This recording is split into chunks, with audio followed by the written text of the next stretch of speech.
हम लोग previous video में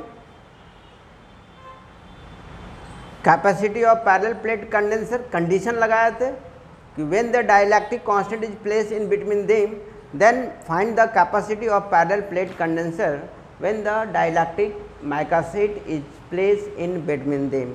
हम उसका फॉर्मूला लिए थे, उसमें फॉर्मूला मेरा आया था C बराबर epsilon not area upon D minus T, T common ले लिए तो 1 minus 1 by epsilon R। In metal में लिए थे तो C बराबर epsilon not into area upon D minus T. वहाँ हम बोले थे कि अगर डाइलेक्ट्रिक कांस्टेंट का थिकनेस अगर बढ़ता है तो कैपेसिटी बढ़ेगा लेकिन इफेक्टिव थिकनेस घटेगा। C inversely proportional to effective thickness. Effective thickness decreases, capacity increases. अब इसका दूसरा लॉन्ग क्वेश्चन है इस चैप्टर का, find the capacity of spherical condenser when the outer sphere is earthed. When the outer sphere is earthed. अब देखिए पहले इसका हम लोग फिगर बना लें।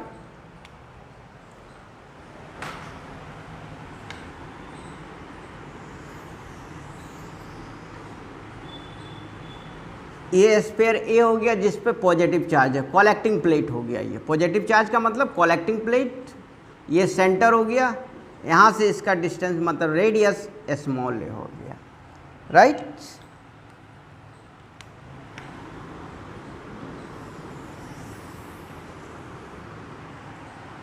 अब ये दूसरा स्फीयर हो गया,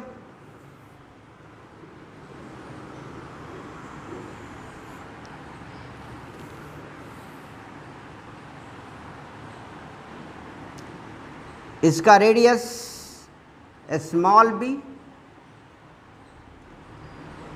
outer surface is earthed. Outer sphere यही हो गया बी जो अर्थेड है, अर्थेड। इसका मतलब इस पे नेगेटिव चार्ज कैरी ऑन हो गया, ये कंडेंसिंग प्लेट हो गया और प्लेट ए क्या हो गया, कलेक्टिंग प्लेट हो गया। इस प्लेट का नाम बी डाल दी। Let us consider a thin spherical shell is placed in between them of thickness dx and radius x. This point belongs to the P. क्या बोले कि एक कलेक्टिंग प्लेट ले रहे हैं जिस पर पॉजिटिव चार्ज डेवलप होगा, एक कंडेंसिंग प्लेट है जिसका नाम बी है, वो आउटर स्फीयर है जो अर्थेड किया गया है। अब इस दोनों के बीच में, अब बनाना कहाँ से स्टार्ट कीजिएगा आप, तो इस दोनों के बीच में हम लोग एज्यूम कर लेते हैं, मान लेते हैं, लेट कर लेते हैं कि एक गॉसियन स्फेरिकल सरफेस है जिसका रेडियस x है और उसकी मोटाई dx है। क्लियर। उस गॉसियन स्फेरिकल सरफेस पर कोई पॉइंट P है जहाँ पर मेरे को इलेक्ट्रिक फील्ड इंटेंसिटी निकालना है, उसके बीच में निकाल दे रहे हैं। उसके बाद अपर लिमिट लोअर लिमिट लेके हम लोग आगे बढ़ जाएंगे। क्लियर। तो अब आप यहाँ से देख लीजिए,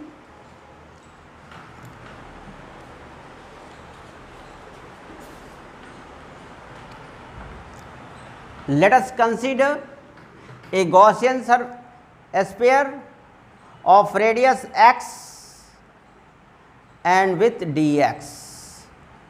We find the electric field intensity at point P. तो फर्स्ट स्टेप में आप देख लीजिए, फर्स्ट स्टेप में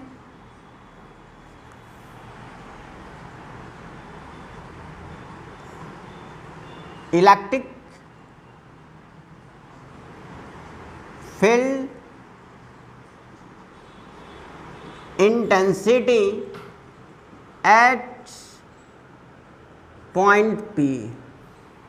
ई बराबर माइनस, सॉरी अभी ये रिलेशन नहीं, इंटेंसिटी निकालना है, तो 1/4 pi epsilon into Q by x square.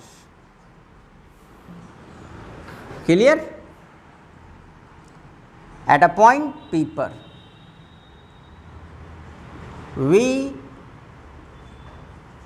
know that E बराबर minus dV by dx, then dV बराबर minus E into dx। Clear?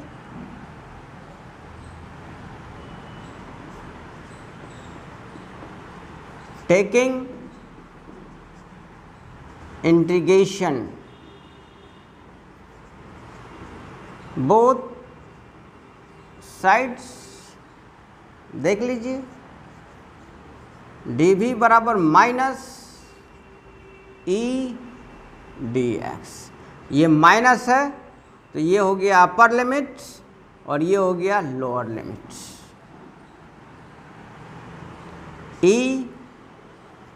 ई का वैल्यू आप देख लीजिए 1/4 pi epsilon Q by x square dx। इसी को आगे बढ़ा दीजिए, minus 1/4 pi epsilon into Q बाहर निकल गया और ये ऊपर भाग गया dx। ये आपका B हो गया, ये आपका A हो गया।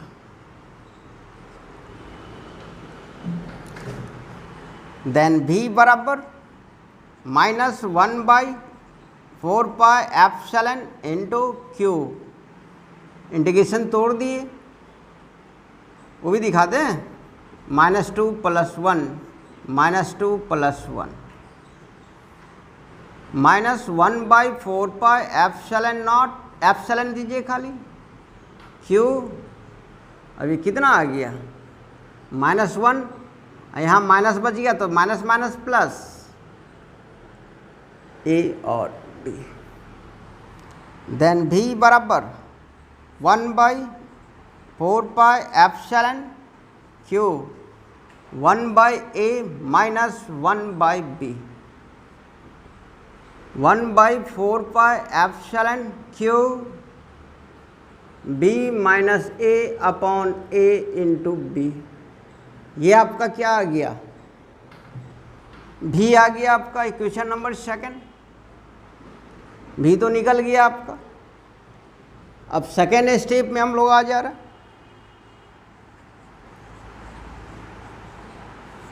C बराबर क्या हो गया, Q बाई भी, Q और भी आप देख लीजिए 1/4 pi epsilon into Q B minus A by A B.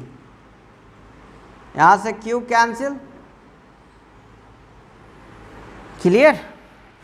तो अब देखिए ऊपर वाला मिटा दे रहे हैं थोड़ा सा।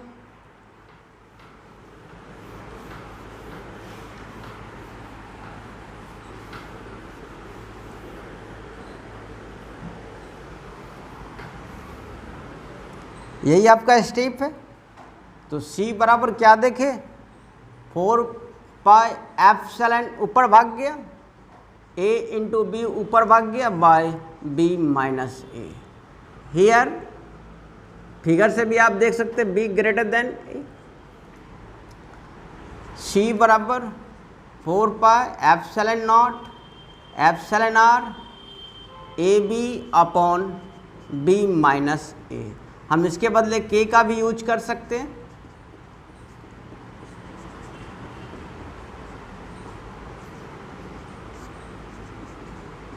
Clear?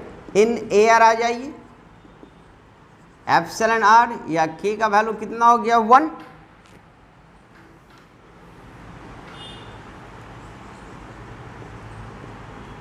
Four right, A B by B minus A।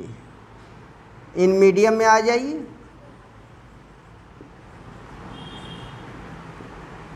4 pi epsilon A B by B minus A into epsilon are.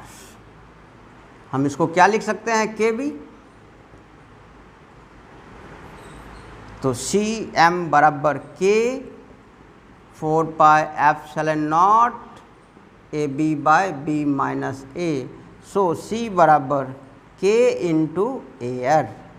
ये आ गया मीडियम में, यहाँ भी देख लिए। तो इस तरह से हम लोग find the capacity of spherical condenser when the outer surface is earthed. जब आउटर सरफेस अर्थेड है तो हमको कैपेसिटी निकालना है, किसका, तो स्फेरिकल कंडेंसर का। तो इसमें हम लोग क्या किए कि 2 स्फीयर ली,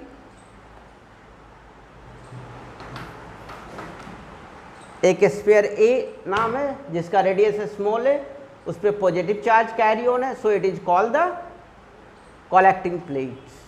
और स्फीयर बी जो है अर्थेड है, जिसके कारण उस पर नेगेटिव चार्ज कैरी ऑन हो गया,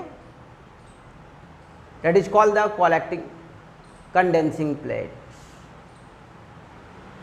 ये तो स्ट्रक्चर हो गया। अब स्टार्ट कहाँ से करें, तो मान लेते हैं कि दोनों प्लेट के बीच में, दोनों स्फेरिकल कंडेंसर के बीच में एक गॉसियन स्फेरिकल रख रहे हैं जिसका रेडियस x है और थिकनेस कितना है, dx है। उसी गॉसियन सरफेस पे, स्फेरिकल सरफेस पे कोई पॉइंट P है जहाँ पर मेरे को इलेक्ट्रिक फील्ड इंटेंसिटी दिखाना है। क्लियर? कोई डाउट? आप लोग बोलो, गर्ल्स बॉयज, कोई दिक्कत नहीं। तो अब यहाँ से आप देख लीजिए रिलेशन से E बराबर minus d v by d x, then V बराबर E minus E into d x. यहाँ से इंटीग्रेट किए, विथ प्रॉपर लिमिट डाले और सबका वैल्यू लेते हुए चले गए। फाइनल स्टेप आपका यहाँ तक आया, B ग्रेटर देन A। अब इसको हम तोड़ रहे हैं, 4 pi epsilon not into R. Epsilon R को हम लोग के भी लिख सकते हैं, लिखा। अब एयर में लिए तो इसका वैल्यू क्या हो गया, 1। तो सी एयर बराबर इतना हो गया। इन मीडियम में लिए, राइट, इसके बदले के भी डाल सकते, ऐसा दिए ये। तो इस तरह से हम लोग सेकेंड लॉन्ग क्वेश्चंस आज के वीडियो में, पहले इससे पहले वाला वीडियो में भी दिए। अब एक चीज़ और आप लोगों को बताना चाह रहा है, मैथ का भी ऑनलाइन क्लास हो रहा, जो हिमांशु शेखर जी ले रहे हैं। ट्रिगो का भी लिए, कैलकुलस का भी लिए, इंटीग्रेशंस का भी लिए, डीसी का भी लिए। उनका वीडियो मैंने खुद देखा, मुझे पसंद आया, अच्छा लगा, तो मैं आप लोग को प्रोवाइड कर रहा हूँ। उनके वीडियो से भी आप लोग एंजॉय लीजिए, नॉलेज लीजिए और अपने कंसेप्ट को क्लियर कीजिए। Mathematics bye Himanshu Shekhar, mathematics bye Himanshu Shekhar. आप YouTube पर जाके क्लिक करें, आपको दिखाई देगा, मिल जाएगा। बहुत अच्छे तरीके से पढ़ा है। जब हम बोल रहे हैं इसका मतलब आप लोग समझ रहे हो, ठीक है? ऐसे हम जल्दी बोलते ही नहीं। ओके, चलिए, अगर ये वीडियो पसंद आया तो आप लाइक कीजिए, सब्सक्राइब कीजिए और अपने दोस्तों के बीच में शेयर कीजिए। और पूरा बिंदास YouTube को देख के अपने नॉलेज, अपने कंसेप्ट को बढ़ाइए और हमेशा बिंदास रहिए। फिजिक्स इसी का नाम है। ओके।